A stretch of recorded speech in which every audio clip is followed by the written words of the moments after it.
campaign. We're glad you're with us, and we are very happy to be joined today by former acting Attorney General of the United States, Matt Whitaker. Matt, good to see you. Hey, Tim, good to be with you. And the founder and president of the Article 3 Project and former chief counsel for nominations for the Senate Judiciary Committee, Mike Davis. Mike, glad to be with you today. Thanks for having me, Tim. So, as we all know, July 4th has just passed, the 244th birthday of this great country, and we will talk today about woke culture in the United States, what Democrats and the allies of Democrat candidate Joe Biden have to say about that and what they think. But first, as we're talking here, and as the Senate has just confirmed the 200th judicial nominee of President Trump's, and we've seen some recent court decisions on the Supreme Court.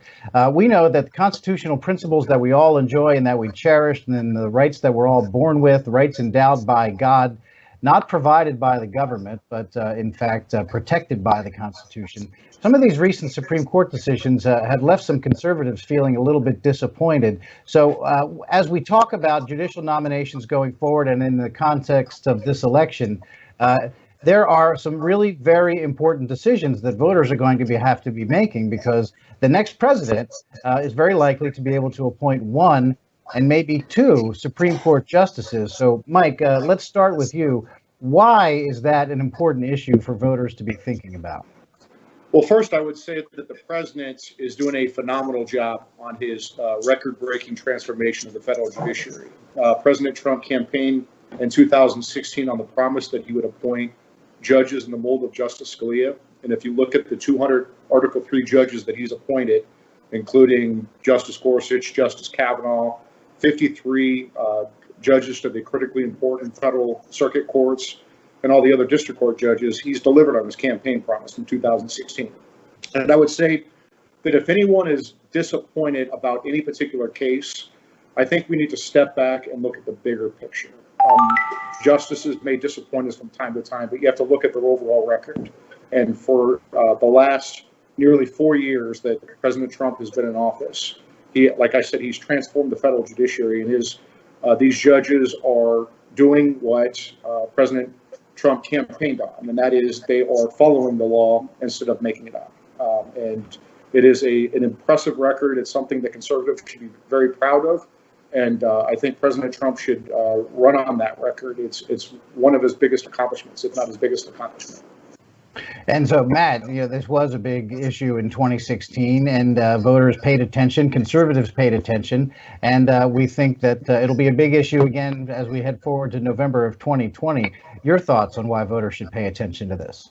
Yeah, this is something that every year the courts and the federal judiciary become more important to our republic. It was never intended this way by our founding fathers. In fact, if you read their writings at the time of the Constitution, there was a suggestion that actually the courts would be the weakest branch of the three branches. But as Congress especially has laid down on so many of the divisive political issues that should be addressed by them and by their representation of the people, the courts have become more powerful. And so not only has President Trump appointed 200 judges to the federal judiciary, district, circuit, and Supreme Court, I think it's the type of candidates that they've put on the courts. They're just exceptional in their background and experience. Many of them I know personally or had some involvement at my time at DOJ as chief of staff and as acting attorney general. And Tim, I think it's so important that, not only is the Supreme Court probably going to have two vacancies in the coming 4-year term, expectedly during President Trump's second term, his second 4 years. But I think, the circuit and district courts are so important to some of these less high profile but more important issues that affect American business and American individuals, whether it's religious liberty, whether it is the freedom to move around the country and conduct commerce. There are just so many issues that are addressed. And I know one of the places that gave me the most frustration at the Department of Justice was the Ninth Circuit. And I know we've put some judges on the Ninth Circuit, and if we could have an opportunity for another 4 years of rebalancing the Ninth Circuit, Tim, I think that could make a huge difference in accomplishing the president's priorities and ultimately making America a better, freer, and more independent place to live and work. And so I'm excited about President Trump's reelection and continuing to reshape the courts. I think a lot of people do tend to focus naturally, of course, on Supreme Court picks. And if the president gets two in a second term, he will definitely leave a bigger mark on the Supreme Court. But all of the federal judiciary is so very important. You mentioned the Ninth Circuit and, of course, other circuits around the country and the federal courts in general. So fantastic remaking of the courts. Putting 200 good, solid conservatives on there. And let's remember, in 2016, President Trump released a list of names that he would consider when making his Supreme Court picks. And that won a lot of attention from conservatives. And he says he's going to do that again the second time around before the election in this November, release another list of names that he would consider for people to go on the United States Supreme Court. Joe Biden has not released such a list. And, I think conservatives have an idea of what kind of justices Joe Biden would be selecting. Mike, let's go back to you. Why should conservatives and regular Americans, everyday Americans, be concerned about who Joe Biden would put on the court if we were unlucky enough for him to become president? Well, we might have two or more vacancies for the next 4 years, but we also have the Democrats who are campaigning on the issue of court packing. So if President Biden wins the presidency, there is a very good chance that the Democrats win the Senate.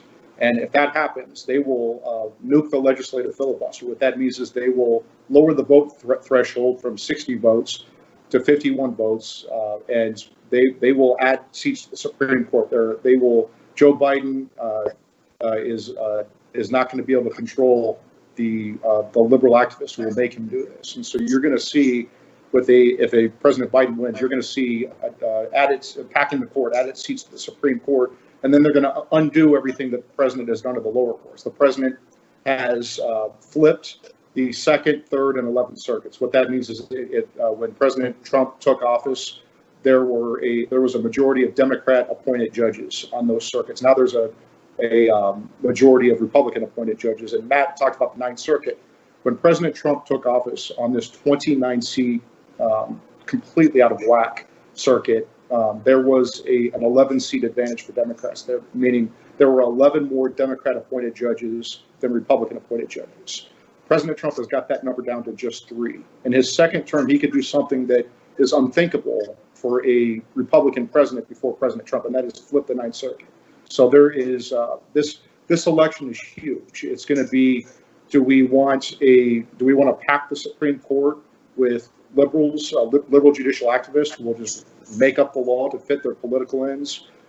You could see the Democrats, if they nuke the legislative filibuster, they could do what they did during the Carter administration. They added around 150 seats to the lower courts. They could do that now and just completely undo everything that President Trump has done in the last 4 years. This election is critical on the issue of judges. The next president is going to, you guys say 2. I actually think it could be more than that. I think it could be 4 Supreme Court justices. So it is a critically important election.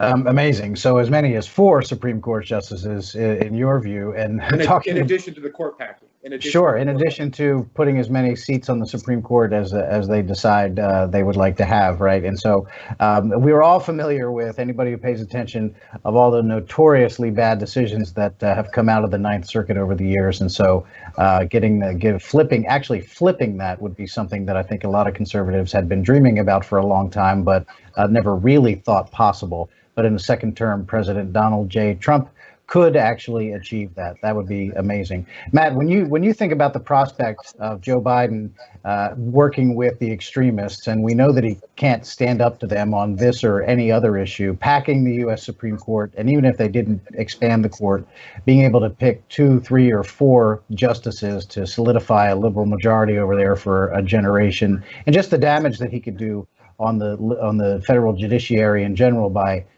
either creating new seats or just packing it with liberal judges. What should voters be understanding about what rulings and what impact on actual people's actual lives a super liberal judiciary could have?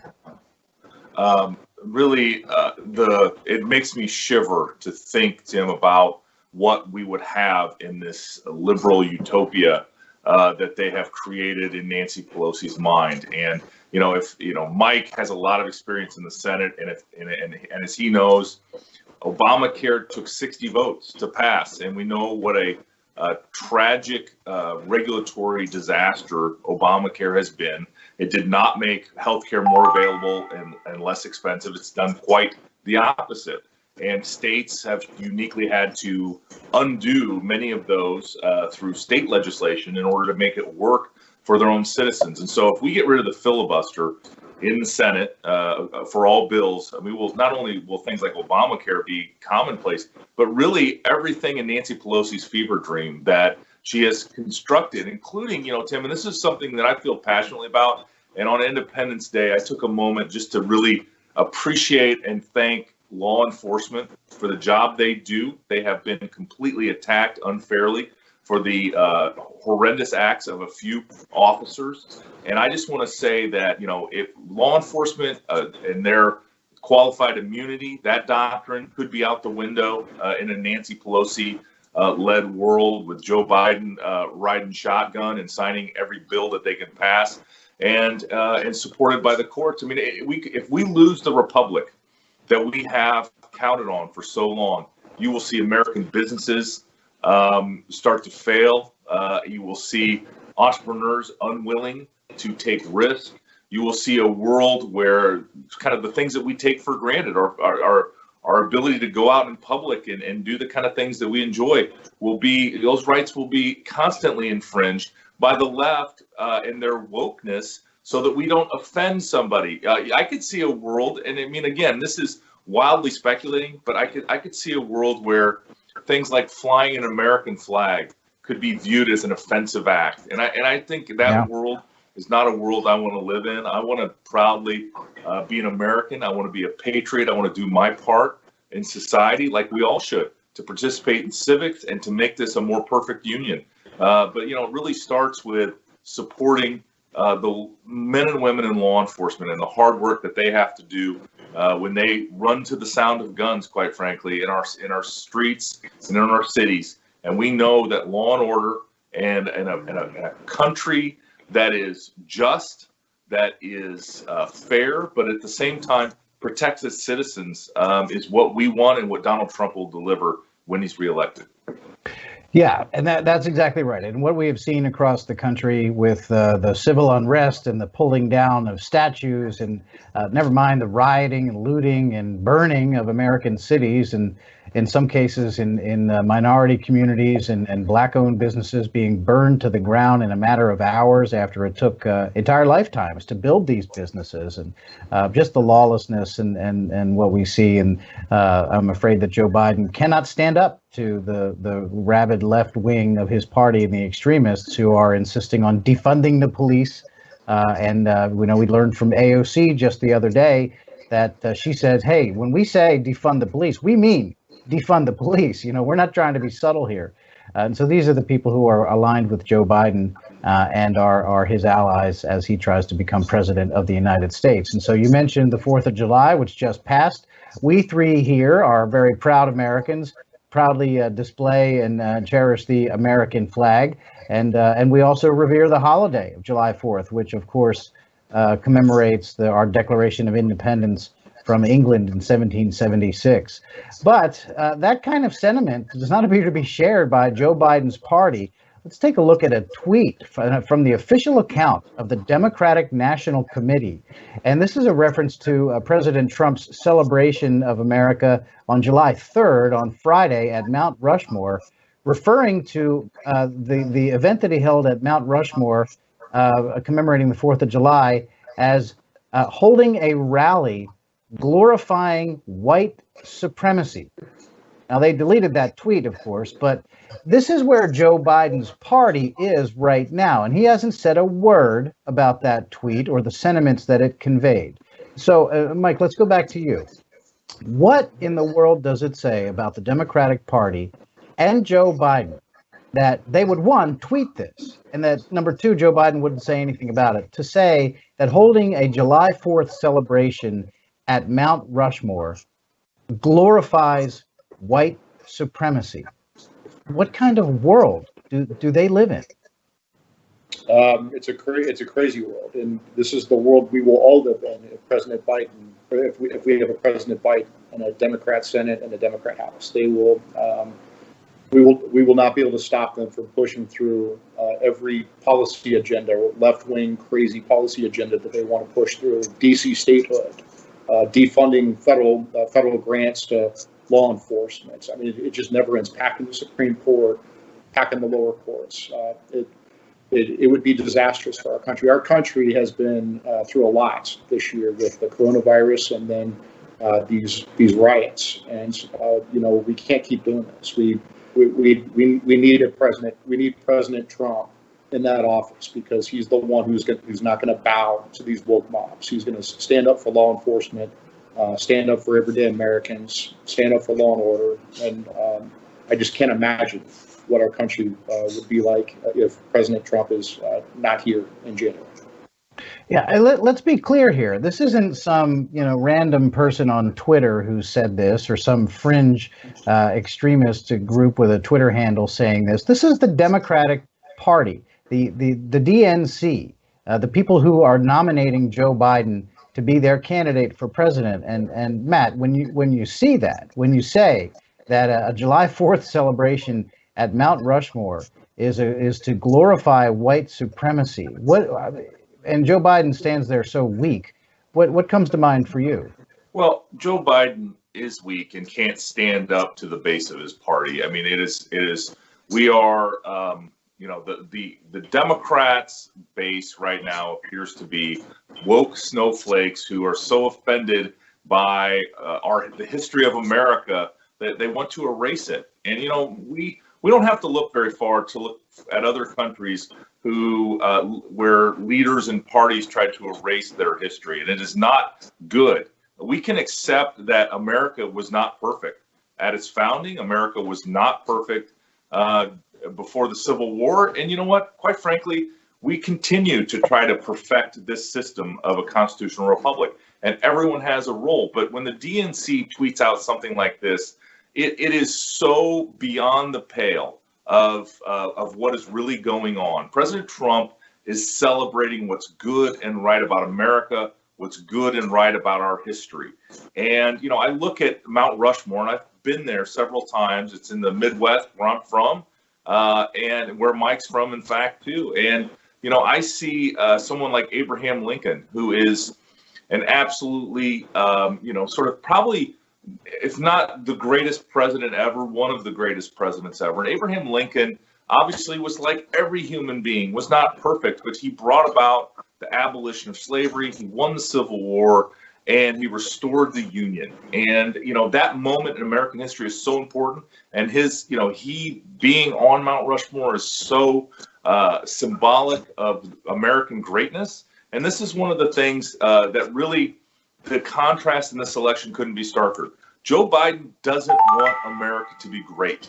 He does not want America to be a superpower. The left and Democrats, they've said it before, they said it with Obama, Biden for 8 years, is that we are just one nation among all of the nations on the globe.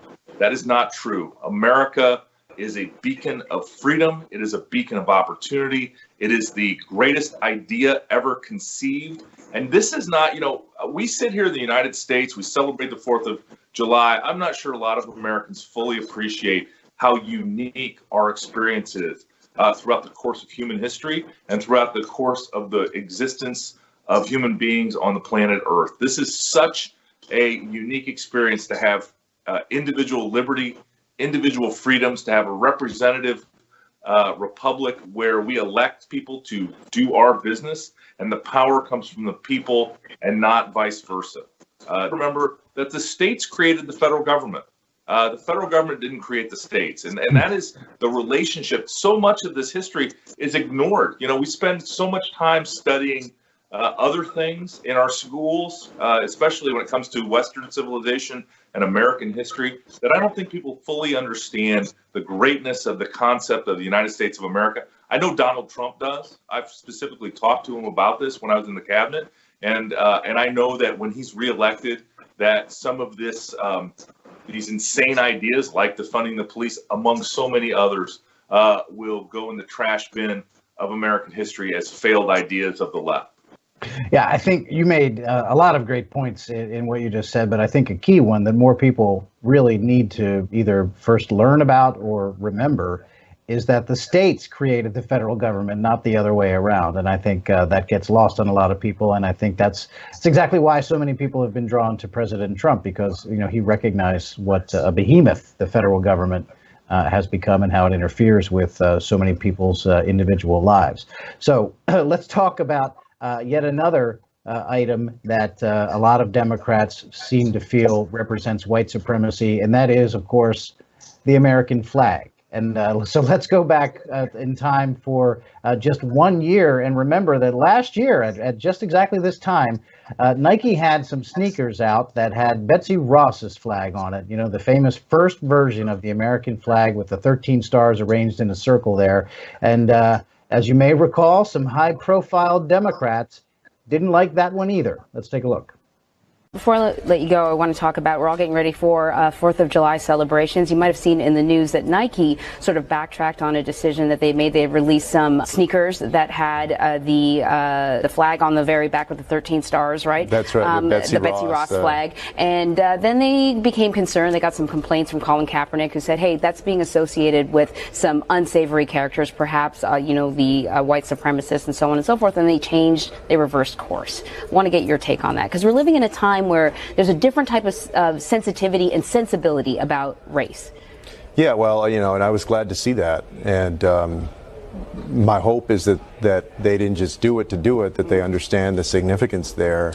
At a time that we seek to repair the damage done following the legacy of slavery and segregation and Jim Crow and suppression, I think it's really important to take into account the impression that kind of symbol would have for many of our fellow Americans. And so respect the decision that Nike made.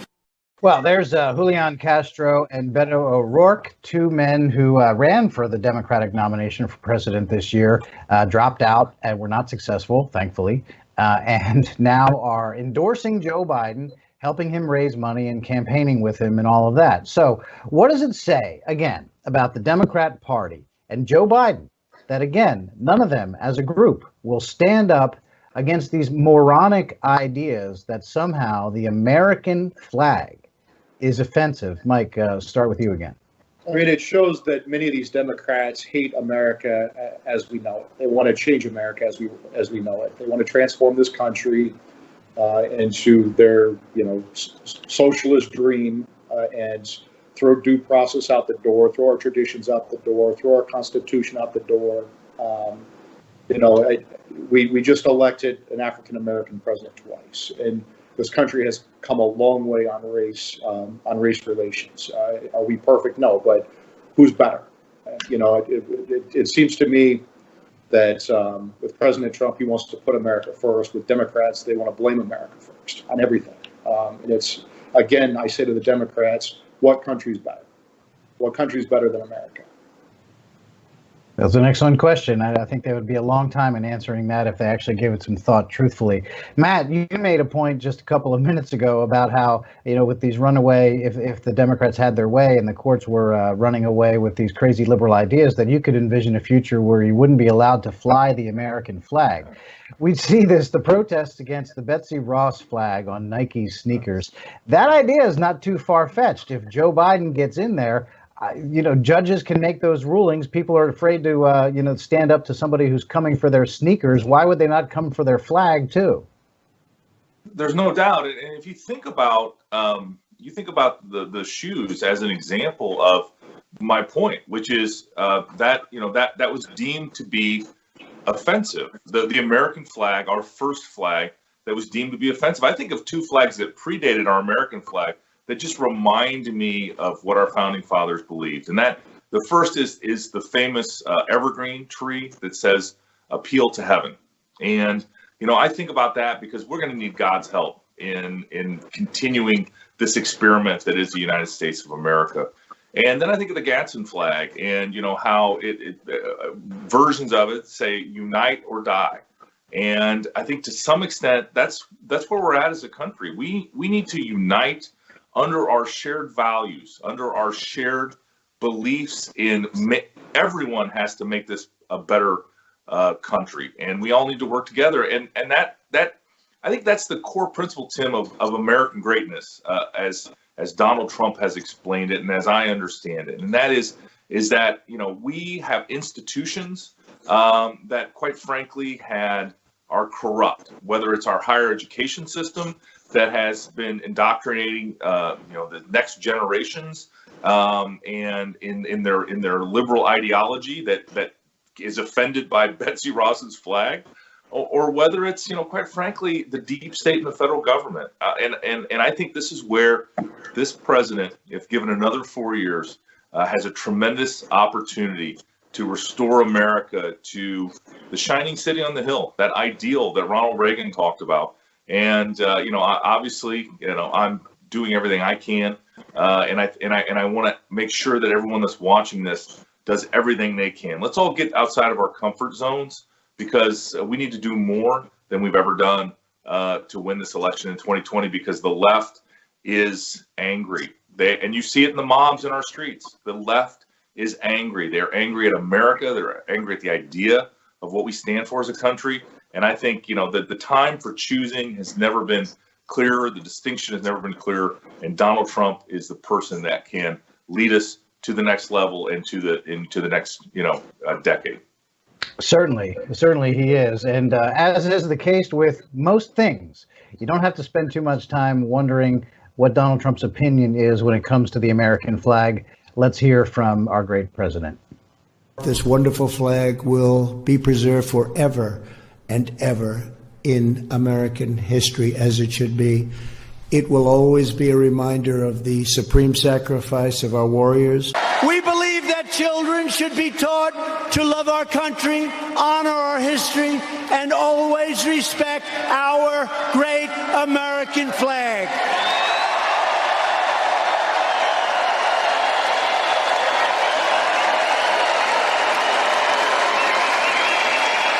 And we will live by the words of our national motto, "In God we trust." And there's the president, leaving no doubt exactly where he stands on the issue of the American flag. And before we move on and hear from the president from Mount Rushmore the other day, I think we are all in agreement here that it's the American flag is a great symbol of this country, the freedoms that it represents, and how it is a beacon of hope to the rest of the world. And the great experiment here in America is still going on and is still being successful and giving people chances to pursue their own dreams and live their own lives. But as we see the woke mobs and the toppling of statues and the opposition to people being able to express patriotism, people can't wear sneakers now that has the Betsy Ross flag on it. And as you said, Matt, I think it's not a far-fetched idea to think that people could stop the display of American flags. There's a whole generation of children that are just coming up now. And, is this going to be a country where people are going to be told to be either ashamed of displaying the American flag and showing pride in it, or actually prevented from doing so? And again, Mike, we'll start with you again. This truly is not a far-fetched idea, and this is the cancel culture, the woke culture, trying to tell people what they are allowed to think and how they are allowed to show what their beliefs are. It kind of reminds me back in 2018 when we were going through the Cavanaugh fight. The Democrats couldn't just stick with Christine Blasey Ford, who was not telling the truth, but she came across credibly to the American people. They had to bring in Michael Avenatti and his lying client, Julie Swetnick, and they brought in, 6 different allegations. Democrats just couldn't help themselves. Fast forward 2 years, they couldn't just stick with George Floyd, a very sympathetic case, a horrific tragedy, what happened to him. They have to go after the Lincoln statues. They have to go after the American flag. The Democrats just can't help themselves because they can't keep their crazy mobs in check. And that's going to be the problem with President Biden. He is too old. He's too out of it. He's not going to be able to keep the crazy elements of his party in check. like any adult would in the Oval Office. And so these woke mobs will run rampant, and they'll control the Democrat Party. When if Biden is the president, we're going to have a Democrat Senate, we're going to have a Democrat House. They'll pack the Supreme Courts. They're going to add D.C. as a state, and they will be unstoppable because they'll nuke the legislative filibuster in the Senate, lowering the vote threshold from 60 to 51 votes, and we will not be able to stop them. With all the woke stuff, they're gonna defunding the police. It's just never ending, and it's crazy. I mean, look at the difference. The Democrat Party is being overtaken by elements who hate America as we know it. They want to tear down our statues, Lincoln statues. They want to they want to get rid of our American flag. It just never ends with their craziness. Yeah, and this is, I think you can sense the Democrats who might be watching this show saying, "Oh, come on, you guys are just trying guilt by association." That's not all those people you're talking about. That's not actually Joe Biden. But Joe Biden has a record of being unable to stand up to the extremists in his party. And again, Alexandria Ocasio-Cortez is one of his policy advisors within his campaign. And she said very clearly, when we say defund the police, we mean defund the police. And so there is not one chance in a million that Joe Biden would be able to stand up to the extremists in his party because he needs them. He needs them in order to be elected. And so, Matt, that's what we're heading for, really, is what this election really is about. It's the choice between President Trump and his great record of defending our freedoms versus Joe Biden, who would get steamrolled by all these leftist radical extremists. I mean, isn't it that simple? I think that frames it very well, Tim. And I can forecast a pretty clear vision of what's going to happen when if Joe Biden becomes president, and that is that these cities that are defunding the police will follow through on that promise because again they're leftists. Minneapolis, for example, New York City, controlled for decades by Democrats. People that can afford to will move. That want police protection, that want well-funded police that respond in minutes to a 911 call. Moms that are home with their children, that's home is suddenly broken into, are obviously going to want to live somewhere where the police will respond to a call. And so people that can move will, and the people that can't move will be trapped in failing cities whose economic base has been hollowed out and whose police have been defunded. And you will see, really kind of a dystopian world in the United States where these major cities will be shells of what they used to be, that folks that can't afford are stuck there, and with failing schools and a failing economy, and the states that like Florida, Texas, and other places that fund the police, that are well run with governors and legislatures that do the right thing as it relates to law and order, they will be the beneficiary of a lot of this movement. And that's the great thing about America and its design. These states are open to be laboratories of innovation. Places like Florida and Texas that do it right are rewarded with more people and more prosperity, and places that do it wrong, like Minneapolis and New York, are going to continue to see decay. And unfortunately for their citizens who can't afford to move, they're going to be trapped in a dystopian world. Yeah, I want to make one other point there about the defunding the police. And so the AOCs of the world and Bill de Blasio and all the mayors and members of Congress who support this effort to defund the police. So if they are actually successful in that, if you call 911, there won't be any police to come respond. And so the people at home who are in whatever trouble that they're in will be on their own. At the same time, the Democrats certainly don't want those potential victims having access to their Second Amendment rights either. So not only will the police not be able to be there to protect them, they won't be able to protect themselves because their guns would have been taken away from them at the same time. So, I mean, really just an incredible track that the Democrats are on, and President Trump is the only one who can stop it. And speaking of President Trump, before we go, we do want to hear from him at the great celebration that he had at Mount Rushmore on Friday. Here, once again, is the President of the United States. Centuries from now, our legacy will be the cities we built, the champions we forged, the good that we did, and the monuments we created to inspire us all. My fellow citizens, America's destiny is in our sights. America's heroes are embedded in our hearts. America's future is in our hands. And ladies and gentlemen, the best is yet to come.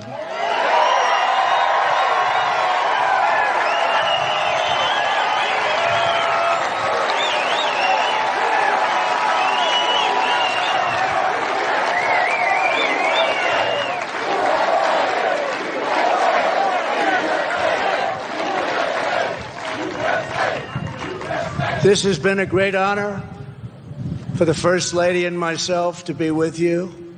I love your state. I love this country. I'd like to wish everybody a very happy 4th of July. To all, God bless you. God bless your families. God bless our great military. And God bless America. Thank you very much. Thank you.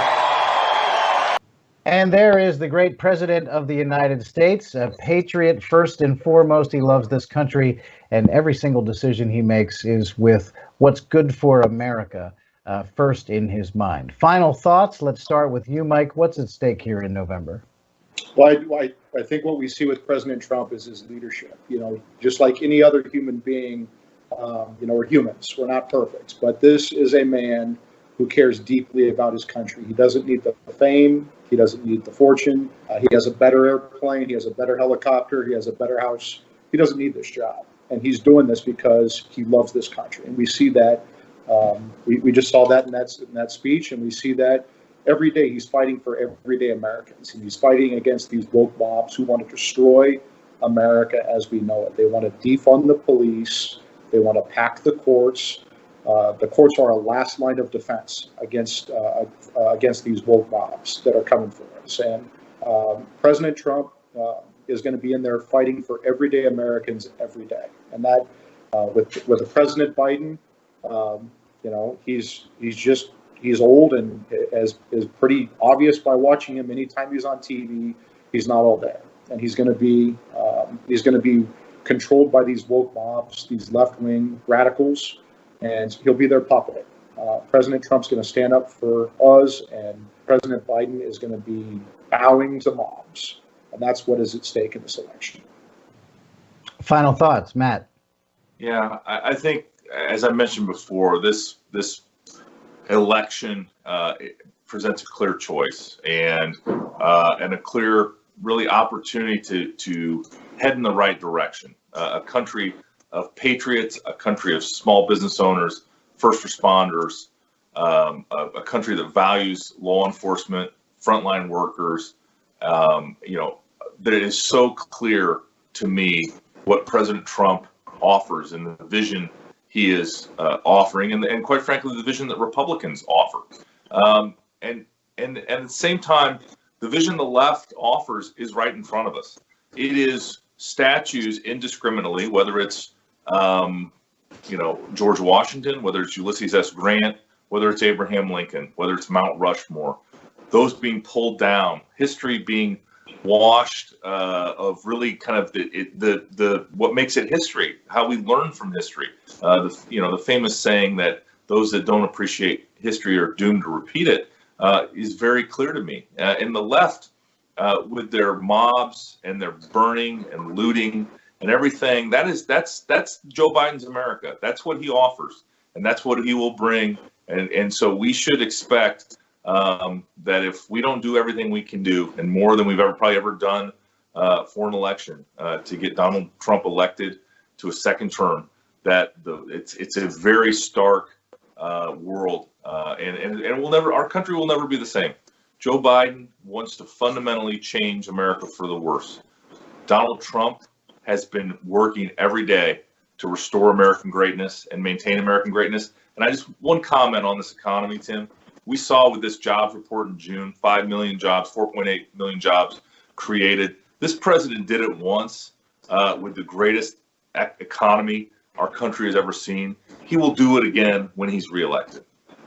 I think there's no question. We already see the evidence of that. And, you know, you bring up the jobs report, 4.8 million jobs created in June, which is a 1 month record. It's the largest month of job creation in the history of this country. And the record that it broke was set in the previous month, in May. 2.8 million jobs, 2.7 million jobs, I should say, created in the month of May. At the time, that was a record, and now June is the record. And so the Great American Comeback is already underway.